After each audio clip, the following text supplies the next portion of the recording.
কত সুন্দর করে সাজু গুজু করে বলছি আমার উত্তরটা তো দিতে। ইউনুসকে সুদখোর বলায় অনেকে খেপছেন আমার বিরুদ্ধে। তো হ্যালো গাইস, বিনোদনে ভরপুর আমাদের আজকের ভিডিওতে আপনাকে স্বাগতম। আর ভিডিওটি অনেক মজাদার হতে চলেছে, তাই রিকোয়েস্ট করছি ভিডিওটি লাস্ট পর্যন্ত দেখবেন। বিএনপি বলেন, জামাত বলেন, আওয়ামী লীগ বলেন, জাসদ বলেন, বাসদ বলেন, হেফাজত বলেন, কিছু কিছু বক্তা রয়েছে যাদের বক্তব্য শুনলে মনে হবে তারা কোরআন হাদিস নিয়ে গবেষণা করার পরিবর্তে বাংলাদেশের রাজনীতি নিয়ে গবেষণা করায় বেশি ব্যস্ত থাকে। জামিনদার আমাদের জামিনদার কে? ওই আল্লাহ, জোরে বল তো কে?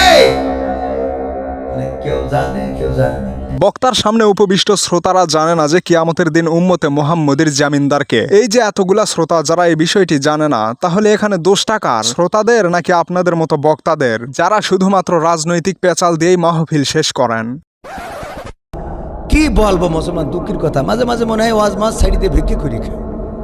একজন ছাত্র যে কিনা ইঞ্জিনিয়ারিং এ পড়াশোনা করছে, তাকে যদি আপনি ল বা আইনের ব্যাপারে জিজ্ঞেস করেন, তাহলে তার থেকে কি কোনো উত্তর পাওয়া সম্ভব? এখন আপনাদের বক্তব্যের বেশিরভাগ অংশই রাজনৈতিক, কিন্তু আপনি প্রশ্ন করেছেন ইসলামিক। এটা হাস্যকর। সারা জীবন আজ করে বেড়ালাম, হুজুর ফরজ এখন শিখাইতে পারে। তারপরে প্রশ্ন, লাস্টে প্রশ্ন করবে, প্রশ্ন বড় হুজুর আছে। আমাদের সম্মানিত হুজুর বলছেন এত ওয়াজ করলাম কিন্তু মানুষকে এখনো ওজুর ফরজ শিখাতে পারলাম না, অথচ হুজুর নিজেই চেয়ারম্যানের উত্তর দিতে অপারগ দেখিয়ে দিচ্ছেন বড় হুজুরকে। যাই হোক, চেয়ারম্যানের প্রশ্ন থাকতেই পারে, আমরা চেষ্টা করবো ইনশাআল্লাহ। চেয়ারম্যানের করা প্রশ্নের মূল বিষয়বস্তু হলো আলেম সমাজের মধ্যে এত মতপার্থক্য কেন? এক আলেম বলছে যে এটা করতে হবে, তো আরেক আলেম বলছে না, এটা করার প্রয়োজন নেই। একজন সাধারণ মুসলমান হিসাবে আমাদের মাঝে এমন প্রশ্নের সঞ্চার হতেই পারে। ইসলামের মধ্যে ভেদাভেদ হবে কেন? চেয়ারম্যানই করে এক জিনিস আর ইসলাম এক জিনিস। এখন আপনারা ভাবতে পারেন চেয়ারম্যানের প্রশ্ন ঠিক ছিল, হুজুর এখন শুধু প্রশ্নের উত্তর দিবে, বাস কিচ্ছা খতম। তাহলে গালাগালি বা মারার হুমকি দেওয়ার কারণ কি? একদম বাস্ত করে দেবো সব একদম। এখানে আমার অবজারভেশন অনুযায়ী প্রথম ভুলটা ছিল চেয়ারম্যানের। ওয়াজ করেছেন না? আমি যে প্রশ্নটা আপনার কলাম, এখানে 600 লোক আছে, আপনি সঠিকভাবে উত্তর সঠিক, আপনি তো উত্তরের আগেই তো বকর করতেছেন, আমার উত্তরটা দিতেই দেন। চেয়ারম্যানের প্রশ্ন অনুযায়ী হুজুর উত্তর দেওয়ার চেষ্টা করছেন, কিন্তু চেয়ারম্যান হুজুরকে উত্তর দিতে না দিয়ে একের পর এক কথার মধ্যে বার্তা ঢুকাচ্ছেন। মনে রাখবেন, প্রশ্নকারীর উচিত হলো প্রশ্ন করে চুপ থাকা, যাতে করে উত্তরদাতা ভালোভাবে উত্তর দিতে পারেন। ভকর ভকর করতে আমি। পরের ভুলটা ছিল হুজুরের, আর সেই ভুলটাই চেয়ারম্যানকে হুজুরকে গালাগালি করার জন্য ট্রিগার করেছে। সঠিক, আপনি তো উত্তরের আগেই তো বকর করতেছেন, আমার উত্তরটা দিতেই দেন। প্রতিটি মানুষের কথা অন্যের কাছে মূল্যবান না হলেও নিজের কাছে কিন্তু সেটা মহামূল্যবান। আমি যদি একজন মাথা পাতলা মানুষ হই আর আমার কথাকে কেউ যদি ভকর ভকর বলে উড়ে দেয়, তাহলে আমার রেগে যাওয়াটা কিন্তু অস্বাভাবিক কিছু না। তাই আমি মনে করি হুজুরকে গালিগালাজ করা এবং মারার হুমকি দেওয়া ছিল চেয়ারম্যানের পক্ষ থেকে শুধুমাত্র ইগো স্যাটিসফ্যাকশনের জন্য। একজন লোক বলতে আলমদে শুনলে নামাজ পড়না শুরু না বললে নামাজ হবে না, ফালতে পারতেছি। আমি বলছি আমার উত্তরটা তো দিতে। তবে আপনার পরিস্থিতি যেমনই হোক না কেন, কাউকে গালিগালাজ করা, মারার হুমকি দেওয়া কখনোই আমরা সাপোর্ট করতে পারি না। ঠিক বলেছো। চেয়ারম্যান ভার্সেস হুজুরের এই ঘটনায় দেখা যাচ্ছে কেউ সাপোর্ট করছে বক্তাকে, আবার কেউ সাপোর্ট করছে চেয়ারম্যানকে। আপনি আপনার উপলব্ধি অনুযায়ী যাকে ইচ্ছা সাপোর্ট করতে পারেন, তবে মনে রাখবেন কোনো প্রকার যাচাই বাছাই ছাড়া হুজুর মানেই নিষ্পাপ আর চেয়ারম্যান মানে অপরাধী, বিষয়টা এমন নাও হতে পারে। এসব ওয়াজ মাহফিলে আলেম যারা, তারা প্রধান অতিথি হবে। আমাদের মতো রাজনৈতিক নেতা কর্মী আমরা আসবো, আমাদেরকে দাওয়াত করলে আমরা 2 মিনিট কথা বলে চলে যাব।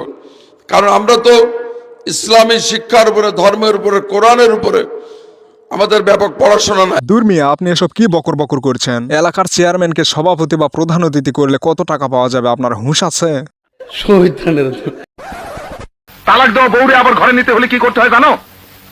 সেই মেয়ের হিল্লা বিয়া হইতে হইব, তারপর পুনরায় তালাক হবে, তারপর আগে স্বামী তার ঘরে নিতে পারবো।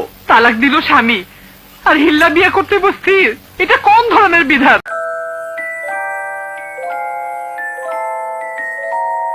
আরে ভাই, সুদখোরকে সুদখোর বলছি, দেশে সুদখোর কে না, সবাই সুদখোর।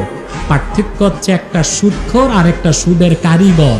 দেশে এর মতো প্রতিবাদী বক্তা থাকার চাইতে দেশের $100 কোটি ঋণ থাকা ভালো। মেনে নিলাম যে ডক্টর ইউনুস একজন সুদখোর। সুদের বিধান নাজিল হলো আজ থেকে 1400 বছর আগে, আর সুদের কারিগরকে পাওয়া গেল 1400 বছর পরে।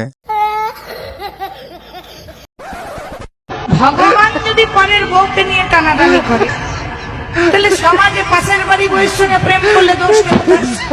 এটা কোনো বিবৃতি নয়, বরং এটা একটা প্রশ্ন হতে পারে। তাই এমন বিষয়ে কোনো প্রকার মন্তব্য না করাই ভালো। তাছাড়া আমাদের কাছে হয়তো তাদের ধর্মটা একটা মিথ্যা ধর্ম হতে পারে, কিন্তু তাদের মধ্যে কিন্তু সেই ধর্মটা নিয়ে একটা আবেগ কাজ করে। হিন্দু হয়েও ফাঁসিতে ঝুলতে রাজি, কারণ আমার প্রিয় নবীকে আমি মাটির তৈরি বলতে পারবো না। খাঁটি বাংলায় হয়তো একেই বলে মায়ের চেয়ে মাসির দরদ বেশি। যেখানে একদল মুসলমান মোহাম্মদ সাল্লাল্লাহু আলাইহি ওয়াসাল্লামকে মাটির তৈরি মনে করে, সেখানে আমাদের নবীর প্রতি একজন হিন্দুর এমন ভালোবাসা দেখে আমার একটা জিনিসই মনে হয়, এই সব কিছু শুধুমাত্র ভাইরাল হওয়ার জন্য। নলেজ দেখছেন কি নলেজ তার। তো গাইজ, আজকের ভিডিওটি এ পর্যন্তই। ভিডিওটি ভালো লাগলে বন্ধুদের সাথে শেয়ার করুন, চ্যানেলটি সাবস্ক্রাইব করুন, আর ভিডিওটি লাস্ট পর্যন্ত দেখার জন্য I love you so much from the deepest corner of my heart.